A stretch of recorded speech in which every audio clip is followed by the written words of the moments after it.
Hello, aspirants. How are you all? I hope you all are fine and doing well. I welcome all of you to my YouTube channel, the name of which is Competitive English by Jatin Madan. So, dear aspirants, in this particular session, we are going to discuss some questions related to topic noun. So, this will be your noun practice session number 1. तो आज हम discuss करते हैं आपके साथ कुछ questions which will be based on errors. आपको sentences में एरर निकालना होगा, ठीक है। तो 20 नियर अबाउट क्वेश्चंस है जो आज आपके साथ में डिस्कस करूँगा, काफ़ी इंपॉर्टेंट होंगे। आप अपनी नोटबुक और पेन को अपने साथ में रख सकते हैं, नोट करते जाएं। देखिए, पहला क्वेश्चन बोलता है America's problems are not so serious as India. कहता है कि अमेरिका की जो प्रॉब्लम्स हैं वो इंडिया जितनी सीरियस नहीं है। सबसे पहले मैं आपको एपोस्ट्रोफी एस के बारे में बता देता हूँ। Dear aspirants, apostrophe s possession यानी कि अधिकार बताने के काम में आता है। जैसे मैं लिखता हूँ Neha's car, Neha's car is good, Neha's car is good. What I am talking about in this question, मैं इस क्वेश्चन में सेंटेंस में क्या बात करने की कोशिश कर रहा हूँ। मैं बता रहा हूँ कि नेहा की कार क्या अच्छी है। नेहा अच्छी है या नेहा की कार अच्छी है? Definitely I am talking about car. जो नेहा के साथ एपोस्ट्रोफियस यूज़ किया गया है, इट मीन्स ये कार का डिस्क्रिप्शन है, कार की पहचान बता रहा है। सो एपोस्ट्रोफियस जब भी नाउन के साथ लग जाता है तो डिटर्मिनर का काम करता है, वो आइडेंटिटी बताने का काम करता है।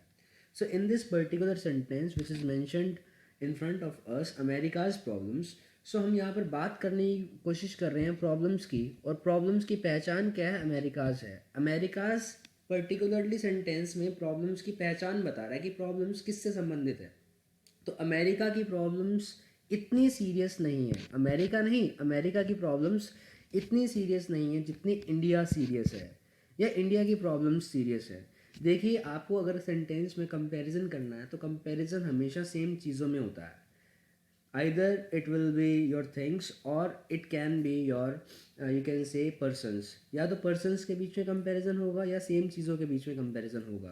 तो यहाँ पर अमेरिका की प्रॉब्लम्स को आप इंडिया के साथ कंपेयर नहीं करके आप इंडिया की प्रॉब्लम्स के साथ कंपेयर करने की कोशिश करेंगे तो आपका आंसर आएगा India's. So answer would be India's only. तो यहाँ पर इस सेंटेंस में हमें क्या सीखने को मिला? पहली बात तो एपोस्ट्रोफियस का इस्तेमाल नाउन के साथ किया जाता है, जैसे कि नेहाज कार, यहाँ पर नेहा के साथ एपोस्ट्रोफियस लगाए तो एपोस्ट्रोफियस हमेशा नाउन में जुड़ता है। दूसरी बात, जब एपोस्ट्रोफियस नाउन में जुड़ जाता है तो नाउन की आइडेंटिटी छोड़कर वो एडजेक्टिव का काम करने लग जाता है, डिटर्मिनर का काम करने लगता है। ये कार की क्या बता रहा है? विशेषता बता रहा है, पहचान बता रहा है, और पहचान बताने वाले शब्दों को डिटर्मिनर यानी कि एडजेक्टिव्स ही कहा जाता है। तो नाउन के साथ एपोस्ट्रोफी एस ये एडजेक्टिव का काम करेगा। So it must be clear to all of you. बढ़ते हैं नेक्स्ट क्वेश्चन की तरफ। सेंटेंस में लिखा था finance minister boast of improving the economic condition of the countries. कह रहा फाइनेंस मिनिस्टर बोस्ट करते हैं, दिखावा करते हैं इम्प्रूव करने का, economic condition of the country को उन्होंने इम्प्रूव कर दिया है। हमारी कंट्री की जो आर्थिक स्थिति है उसको इम्प्रूव करने का वो दिखावा करते हैं। इस सेंटेंस का ये अर्थ निकल के आता है। अब यहाँ पर जो कंसेप्ट जुड़ा है वो देखिएगा ध्यान से।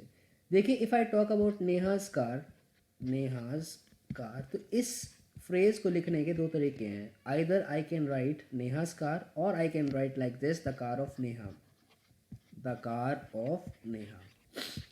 द कार ऑफ नेहा का मतलब यही है नेहा की कार, और नेहाज कार का मतलब भी है the car of Neha.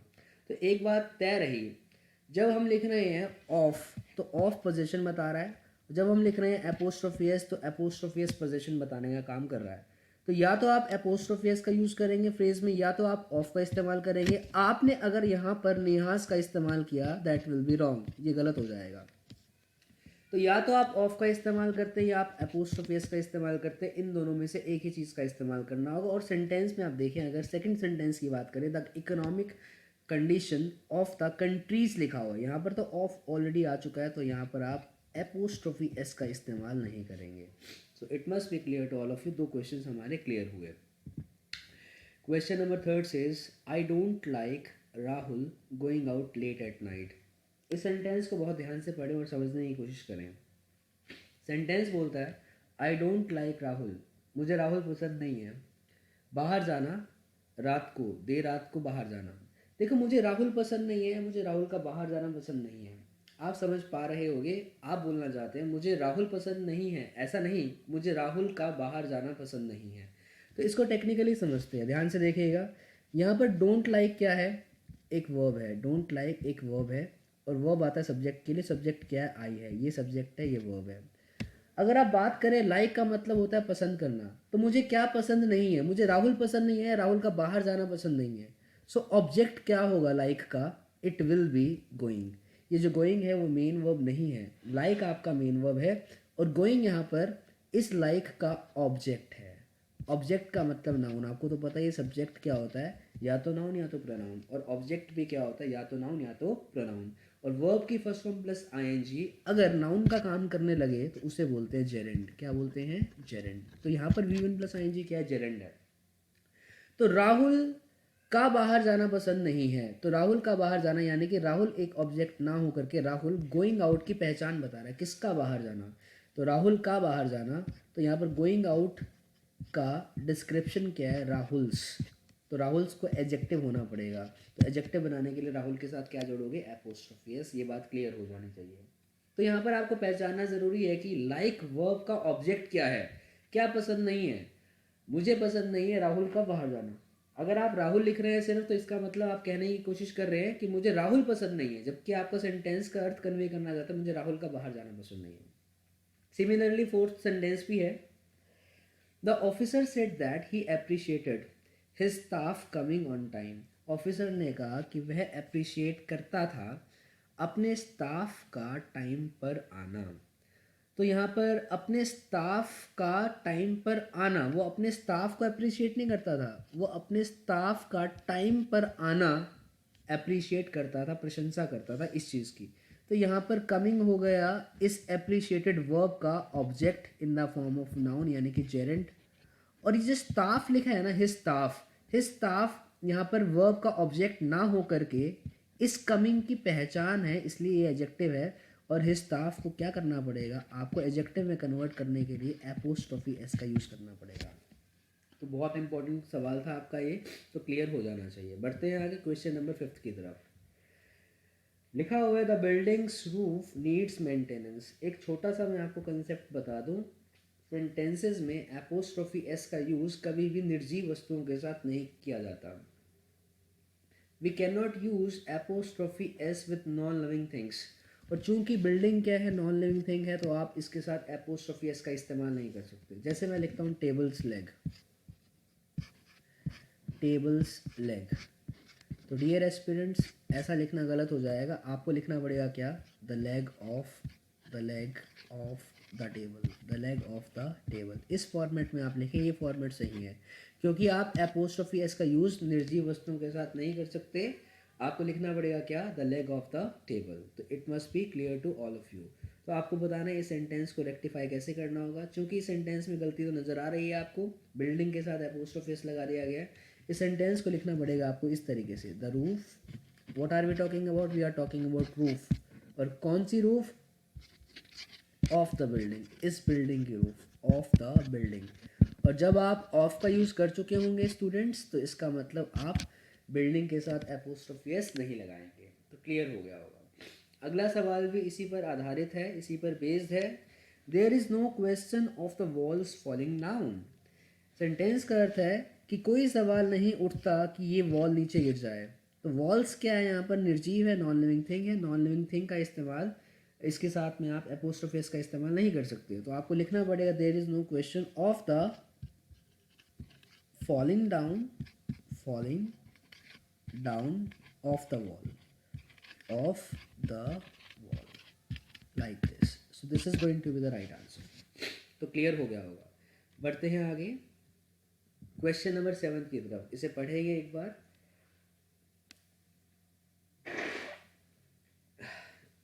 It is true that I met the chief minister at one of my friends' houses. At one of my friends' houses कह रहा है कि ये बात बिल्कुल सत्य है कि मैं मिला था चीफ मिनिस्टर से at one of my friends' houses। पर यहाँ पर अगर आप देखें, वन ऑफ का मतलब होता है बहुत सारी चीज़ों में से एक। One of my friends houses का मतलब है मेरे एक ही मित्र के बड़े सारे घरों में से एक। आप क्या बताना चाहते हैं कि आपके बहुत सारे मित्र थे उनमें से एक के घर पर, या आपके मित्र के बहुत सारे घर थे उनमें से एक घर के अंदर मैं चीफ मिनिस्टर से मिला? जी हाँ, आप सही समझ रहे हैं।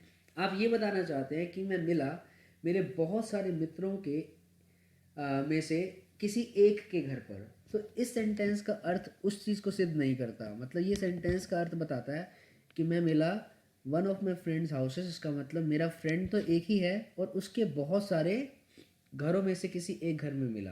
तो आप कैसे बताएंगे इस सेंटेंस को रेक्टिफाई करके? आपको लिखना पड़ेगा, it is true that I met the chief minister at one of the houses, ये तो लिखना ही होगा, one of the houses of my friends, one of the houses of my friends। कह रहा है कि मेरे बहुत सारे मित्रों में से किसी एक मित्र के घर पर मैं चीफ मिनिस्टर से मिला। तो यहाँ पर ये देखिए लिखने का तरीका जो था, one of my friends houses, ये बता रहा है कि बहुत सारे हाउसेस में से एक, जबकि आप बताना क्या चाहते हैं आपके मित्र बहुत सारे थे उनमें से किसी एक के हाउस पर वो मिला। आगे बढ़ते हैं, अगला सेंटेंस इसी पर ही बेस्ड है। He inform me that he had gone to one of his friends residences.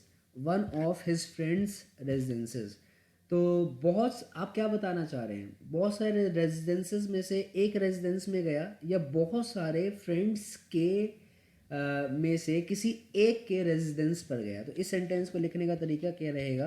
One of the residences of his friends. Friends बहुत सारे थे, उनमें से किसी एक फ्रेंड के घर पर।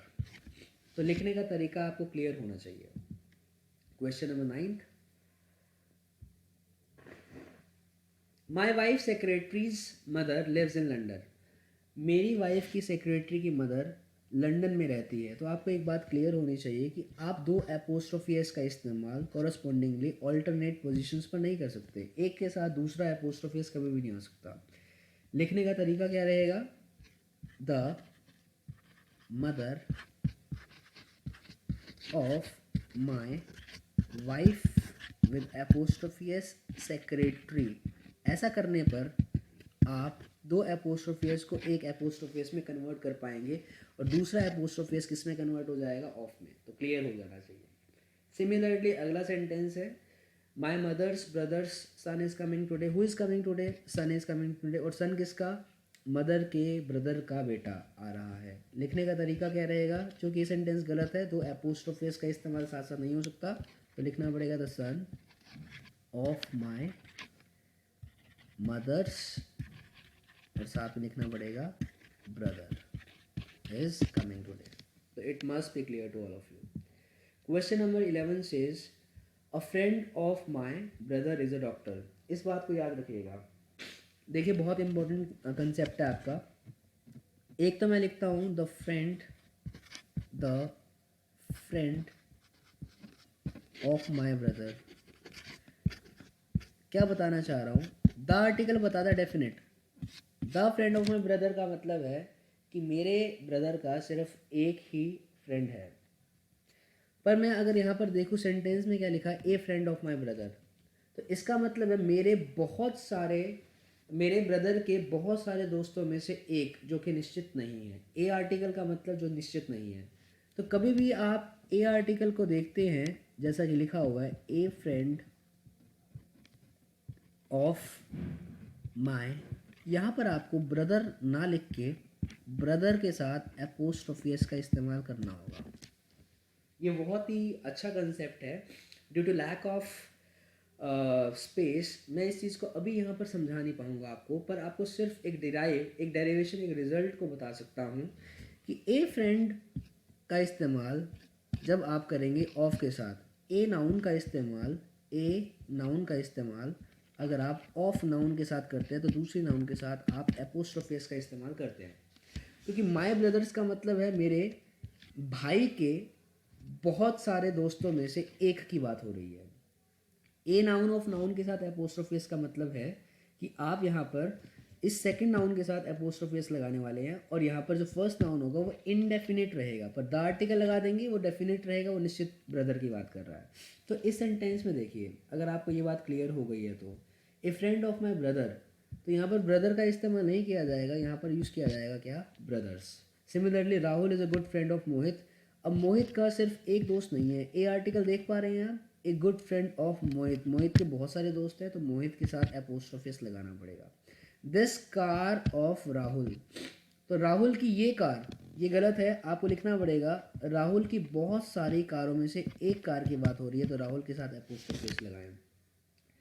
कभी भी आप कोई पर्सन है, ध्यान दीजिएगा, उसकी बहुत सारी वस्तुओं में से किसी भी एक पर्टिकुलर वस्तु की बात करें और उसे टोटल में दिखाने की कोशिश करें। ए फ्रेंड ऑफ माई ब्रदर का मतलब है कि मेरे ब्रदर के बहुत सारे दोस्तों में से एक, तो ये पार्ट है, this is part and this is total. तो आप इस चीज़ को दिखाने का कैसे लिखेंगे, किस फॉर्मेट में लिखेंगे, ए नाउन ऑफ नाउन के साथ एपोस्ट्रोफिस लगा के। Similarly Rahul is a good friend of Mohit, तो मोहित के बहुत सारे दोस्तों में से एक दोस्त की बात हो रही है, तो Rahul is a good friend, ये पार्ट है और ये पार्ट है और ये क्या है, टोटल। तो टोटल को हमेशा पॉजेसिव केस में लिखना होता है। This car of Rahul, this car का मतलब राहुल के पास में एक और कार भी है, तो राहुल की और कार्स को लिखने के लिए क्या लिखना पड़ेगा, राहुल्स। तो ये टोटल है और this is what, this is part. तो कभी भी आपको पार्ट ऑफ टोटल बताना है तो टोटल जो होगा वो पॉजेसिव केस में लिखा जाएगा। तो क्लियर हो जाना चाहिए, यही डेरिवेशन था इसका। Next is this is a 5 days programme, ये ऑलरेडी मैं आपको बता चुका हूँ स्टूडेंट्स। तो यहाँ पर ध्यान दीजिएगा, प्रोग्राम जो है वो नाउन है और इसके साथ में 5 न्यूमेरिकल एडजेक्टिव है। न्यूमेरिकल एडजेक्टिव क्या होता है, जब भी किसी भी नाउन में कोई नंबर ऐड हो जाता है उसे आप न्यूमेरिकल एडजेक्टिव का नाम देते हैं, this is numerical adjective. Days यहाँ पर क्या नाउन है, पर चूंकि नाउन ऑलरेडी इसके बाद में आ चुका है तो इस डेज को एडजेक्टिव में बनना पड़ेगा, और एडजेक्टिव में कभी एस नहीं आता, तो आपको लिखना पड़ेगा a 5 day programme, just like a 5 stars hotel. 5 stars hotel नहीं होता इन दिस पर्टिकुलर फ्रेज, ये जो होटल है वो नाउन है, बाकी सारी चीज़ें एडजेक्टिव बन जाएंगी, तो एडजेक्टिव में कभी भी एस नहीं आता। एक और देख लें आप, ए 50 रुपीज़ नोट, ए 50 रुपीज़ नोट, तो क्लियर होना चाहिए, नोट क्या नाउन है, बाकी सारी चीज़ें क्या बन जाएंगी, एडजेक्टिव, और एडजेक्टिव में क्या नहीं आता, एस नहीं आता। तो 14th क्लियर हो जाना चाहिए। 14th में जो प्रॉब्लम थी वो क्या थी, 14th प्रॉब्लम में आपको यहाँ पर एस का यूज़ नहीं करना, आपको आंसर क्या देना है, डेज की जगह डे। बढ़ते आगे, 1000 of people came to see the final test match. कुछ वर्ड्स पर विशेष ध्यान दें, 100, 1000, मिलियन, बिलियन, लाख, करोड़, ये सारे के सारे वर्ड्स, ये सभी के सभी वर्ड्स नाउन होते हैं, और अगर आप ऑफ के साथ लिखते हैं तो आपको थाउजेंड्स का यूज़ करना पड़ेगा, हंड्रेड्स का यूज़ करना पड़ेगा, लैक्स का यूज़ करना पड़ेगा, लाइक दिस। इसका एक पर्टिकुलर वीडियो और एक्सप्लेनेशन मैं स्टार्टिंग में ही डाल चुका हूँ, आप इसे ग्रामर कॉन्सेप्ट्स के नाम से एक वीडियो होगा, उसमें आप देख सकते हैं। थाउजेंड्स ऑफ पीपल आपका आंसर आएगा, और यहाँ पर अगर ऐसा लिखा होता 1000 पीपल, तो ये जो कंसेप्ट होता, ये ऊपर वाला कंसेप्ट बन जाता, ये वाला। तो पीपल क्या है सर, नाउन है, 1000 न्यूमेरिकल एडजेक्टिव है, और एडजेक्टिव में क्या नहीं आता, एस नहीं आता, पर ऑफ के आने के कारण इसे नाउन होना पड़ेगा, और नाउन बताने के लिए आपको लिखना पड़ेगा थाउजेंड्स, यानी कि यानी कि हज़ारों की तादाद में। अगला देखते हैं, 2.5 hours have passed since I return from my village. तो 2.5 hour, देखिए 2.5 का मतलब 2 से ज़्यादा, चाहे कोई भी चीज़ एक से ज़्यादा है तो आप उसे प्लूरल मानना पड़ेगा। अगर यहाँ लिखता 1.5, 1.5, तो ये एक से ज़्यादा हुआ, और एक से ज़्यादा क्या होता है, प्लूरल, तो आवर की जगह आप आवर्स का इस्तेमाल करें। तो ये प्रॉब्लम थी सेंटेंस में। Question number 17 is this wall is made of stones. मैं बताना चाहता हूँ ये जो वॉल है वो स्टोन्स से बनी है। अब क्योंकि ये स्टोन है वो मटेरियल नाउन है, क्योंकि सेंटेंस में वॉल की बात नहीं हो रही, वॉल के बनने की बात हो रही है, मटेरियल की बात हो रही है। तो स्टोन्स को आप मटेरियल नाउन माने, और मटेरियल नाउन में कभी भी एस का यूज़ नहीं किया जाता, आपको इसे सिंगुलर यूज़ करना है। My servants are washing crockeries and cutleries. तो क्रॉकरी और कटलरी ये दोनों क्या होता है, मटेरियल नाउन होता है। तो आपको लिखना पड़ेगा crockery like this and cutlery like this. तो यहाँ पर ये गलतियाँ थी दोनों। She is hungry so please give her some breads. Similarly bread क्या है आपका, कोई भी खाद्य पदार्थ है, अनकाउंटेबल नाउन है, तो ब्रेड का इस्तेमाल करना होगा ब्रेड्स की जगह। टायर इस एनिमल विद आयन। देखिए आयन का इस्तेमाल ना करें, आयन का मतलब लोहा होता है, मैटर होता है, पर यहाँ पर आपको यूज़ करना पड़ेगा आयंस। तो आयंस का मतलब क्या होता है, बेड़ियाँ। कुछ वर्ड्स पर्टिकुलर होते हैं, जैसे सैंड के साथ अगर आप एस लगा देंगे तो इसका मतलब मरुस्थल बन जाएगा, डेजर्ट बन जाएगा। If I talk about would, would एक अनकाउंटेबल नाउन है जनरली, पर वुड के साथ अगर आप एस का यूज़ करते हैं तो इसका मतलब आप फॉरेस्ट की बात कर रहे हैं।